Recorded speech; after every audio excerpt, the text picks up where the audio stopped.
Russia Ukraine war के बाद this is the first RBI monetary policy और ये बहुत जरूरी है। क्यों? बिकॉज अगर आप मेरी तरह एक फंडामेंटलिस्ट हो, आपको फंडामेंटल्स पढ़ने में मजा आता है एंड टू सी कि गवर्नमेंट के हिसाब से मार्केट्स किधर जाएगा, गवर्नमेंट क्या करिए about the markets, it's crucial for us investors to understand this. तो विदाउट एनी फर्दर ड्यू आ जाओ, इंट्रो के बाद शुरू करते हैं।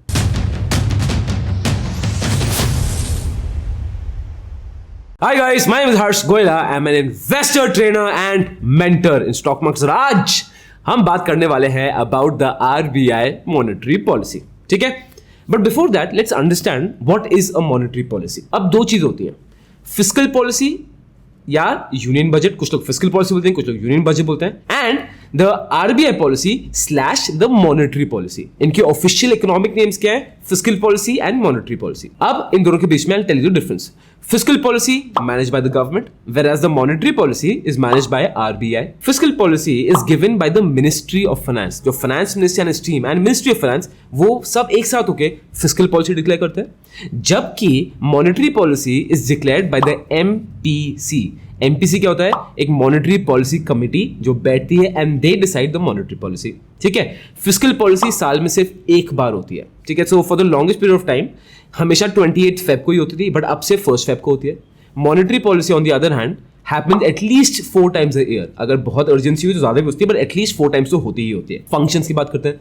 फिस्कल पॉलिसी का फंक्शन क्या होता है? वहां पे सरकार आती है, वो बताती है लास्ट ईयर क्या क्या हुआ था, इस साल वो क्या प्रपोज कर रहे हैं and what are they expecting for the coming years. जबकि मॉनेटरी पॉलिसी में क्या होता है? They just want to work on the stability on the economy. अब ये बड़ा इंपॉर्टेंट है, stability of the economy. RBI का फंक्शन क्या है? आरबीआई को क्या वोट जीतने हैं करके? नहीं, RBI does not care about votes. What RBI care about is only and only the economic situation. ठीक है? तो आरबीआई क्या होता है? It should be stable. अगर ऊपर जा रहा है तो स्टेबल होकर ऊपर जाए, इकोनॉमी नीचे आ रही है तो स्टेबल होकर नीचे आए, सो दैट कि लोगों को बहुत ज्यादा प्रेशर ना आए किसी चीज का। सिंपल। अब इनके टूल्स क्या होते हैं? फिस्कल पॉलिसी के जो मेन टूल्स होते हैं वो होते हैं taxes, short term taxes, long term taxes, commercial taxes, import पर टैक्सेस, एक्सपोर्ट पर टैक्सेस। गवर्नमेंट हर चीज को टैक्सेस से कंट्रोल करती है, जबकि आरबीआई की जो मॉनेटरी पॉलिसी होती है, इनके टूल्स होते हैं इंटरेस्ट रेट्स। बैंक्स कंट्रोल करते हैं, तो बैंक्स में क्या होता है? Interest rates, repo rates, reverse repo rates, जिनके बारे में हम बात करने वाले हैं। डिफरेंस दोनों में क्लियर हो गया है? अब बात करते हैं इस मॉनेटरी पॉलिसी में बात क्या हुई है। सबसे पहले जो एमपीसी बैठी थी, which is the monetary policy committee, ठीक है, मेजर चीज जो उन्होंने की है, जो रेपो रेट था 4%। रेपो रेट क्या होता है? अगर कोई भी बैंक आरबीआई से पैसे लोन पे लेना चाहता है, ठीक है, तो आरबीआई उसको कितना चार्ज करती है? 4%। रिवर्स रेपो रेट क्या होता है? अगर आरबीआई किसी बैंक से रेट लेना चाहता है तो वो रिवर्स रेपो रेट होता है। दोनों आरबीआई ही सेट करती है। ठीक है? तो repo rate is unchanged at 4%। पिछले 2 सालों से 4% पे ही है और एक बहुत अच्छी चीज है। I tell you why. ठीक है? अब थोड़ा सा रेपो रेट को समझते हैं। रेपो रेट इतना स्ट्रॉन्ग टूल क्यों है? अब अगर आरबीआई ने रेपो रेट 4% से 6% कर दिया, होगा क्या? बैंक्स इतना लोन ले पाएंगे आरबीआई से? नहीं। वो इतने पैसे ले पाएंगे? नहीं। उनको अपने खुद के इंटरेस्ट रेट बढ़ाने पड़ेंगे। ठीक है? क्योंकि ऑब्वियसली उनकी प्रॉफिट मार्जिन खत्म हो जाएंगे। अब लोन्स के इंटरेस्ट रेट बढ़ गए तो हम लोग, कि हमारे लोन लेना आसान होगा, मुश्किल होगा? मुश्किल होगा। Car loans will be expensive, home loans will be expensive. तो होगा क्या? We will start buying less things, मतलब हम खर्चा कम करने लग जाएंगे, बिकॉज इंटरेस्ट रेट बढ़ गए, लोन महंगे हो गए, तो हमारी डिमांड कम हो जाएगी। डिमांड कम हो गई तो इन्फ्लेशन क्या होगा? कम। इन्फ्लेशन क्या होता है? डिमांड और सप्लाई।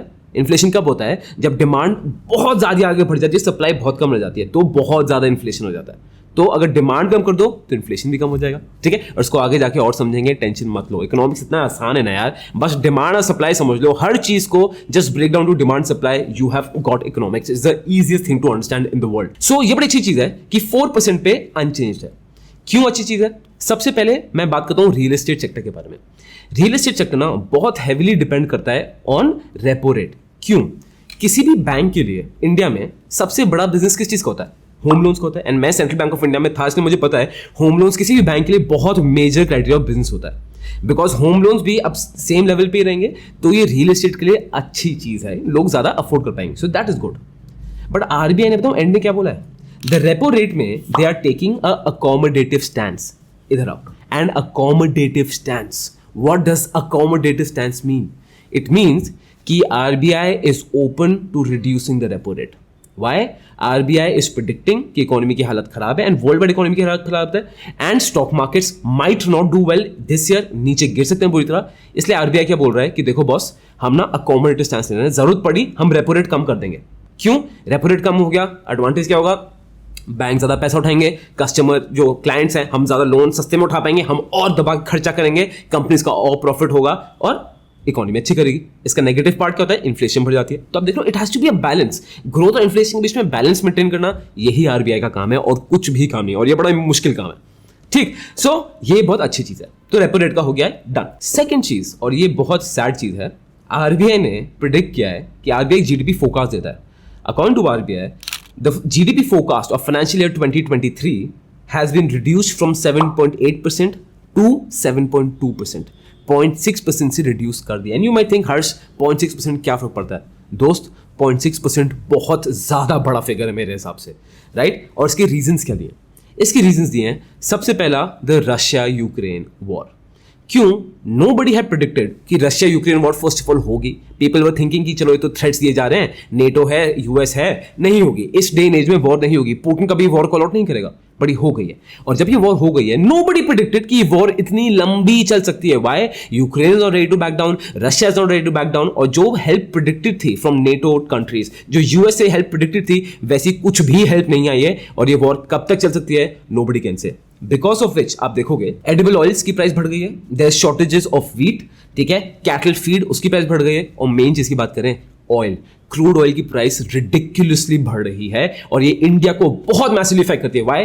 क्रूड ऑयल हमारा one of the biggest imports है, हमारा सबसे ज्यादा इंपोर्ट में खर्चा क्रूड ऑयल पे ही होता है, और जब भी क्रूड ऑयल की प्राइस ऊपर नीचे आती है ना, हमारा balance of trade in our country वो पूरा हेरफेर हो जाता है। व्हाई? बिकॉज क्रूड ऑयल हमारे लिए इतना इंपॉर्टेंट है, और क्रूड ऑयल जब महंगा होता है ना, एनर्जी महंगी हो गई, हर चीज महंगी है, ट्रांसपोर्टेशन महंगी हो गई, आपके गुड्स, आपका खाना वाना, हर चीज महंगी होती है। इसका एक ट्रिकल इफेक्ट होता है, इकोनॉमी में ना ट्रिकल होता है, टक टक टक करके सबको इफेक्ट होगा, और ये आप और देखोगे समझोगे। अभी क्रूड ऑयल का मैं आपको इंस्टेंस बताऊं, क्रूड ऑयल में क्या हो रहा है? इकोनॉमिस्ट आर सेइंग कि अगर क्रूड ऑयल अपने बेस लाइन पे रहा विच इज $100 पर बैरल तो ठीक है, बट अगर 10% भी क्रूड ऑयल बढ़ गया, हमारे देश में इन्फ्लेशन अलग लेवल पे होता है and our country will be severely affected by it. Severely is the word. And as of now economists are predicting कि क्रूड ऑयल की price can go up to $150 per barrel, so hence it is scary. और अगर crude oil के बारे में और जाना है, you want to understand the relationship between crude oil and the economy and stock markets, तो नीचे कमेंट करके लिख दो क्रूड ऑयल, मैं उस पर वीडियो बना दूंगा। लिखो, मैं वेट कर रहा हूँ 5 सेकेंड्स। 5 4 3 2 1। लिखा ओके चलो। अब मैं जीडीपी गिरने की बात करता। अब पहला रीजन क्या दिया? रशिया यूक्रेन वॉर, उसका एंड रिजल्ट क्या था? क्रूड ऑयल में प्रॉब्लम।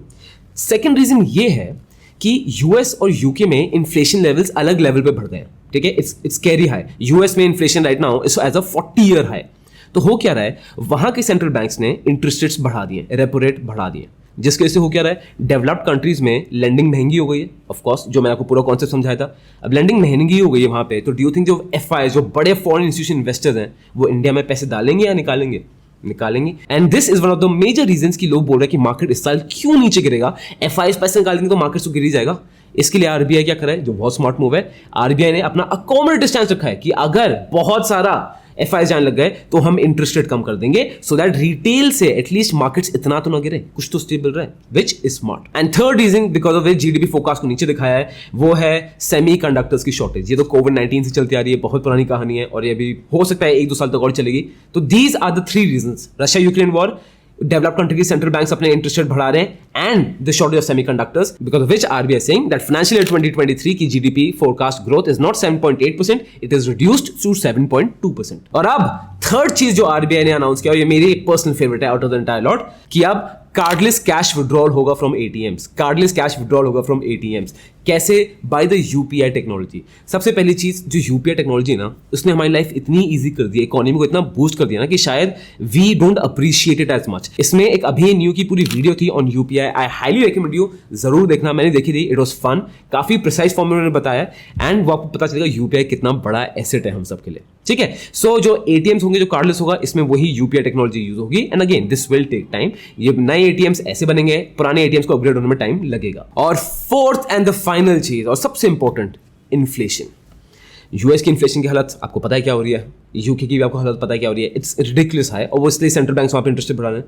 इंडिया में इन्फ्लेशन जो प्रोजेक्ट किया है आरबीआई ने, फ्रॉम 4.5% इट इज प्रिडिक्टेड कि हो जाएगी 5.7%, फ्रॉम 4.5% टू 5.7%। आप देख रहे हो क्या? इसका मतलब ईयर ऑन ईयर हम 25% से हमारा इन्फ्लेशन इंक्रीज कर रहा है। इट इज रिडिक्युलसली हाई और इसका इफेक्ट हम सबको अपने घर में पता चलने वाला है and it is scary. Why? Again सब चीज इंटरलिंक्ड है क्रूड ऑयल की वजह से, व्हाई? रशिया यूक्रेन क्राइसिस की वजह से, and this can get very very scary and this is one of the major reasons I feel कि markets is in a very dicey situation. तो overall इसको conclude करना तो दोस्त बात ये है, आरबीआई ना अभी वीरेंद्र सहवाग नहीं है, राहुल द्रविड़ है। बस ये कर रही है कि बस आउट ना हो जाए बट टिके रहे फील्ड में। This is what the RBI's mindset right now is.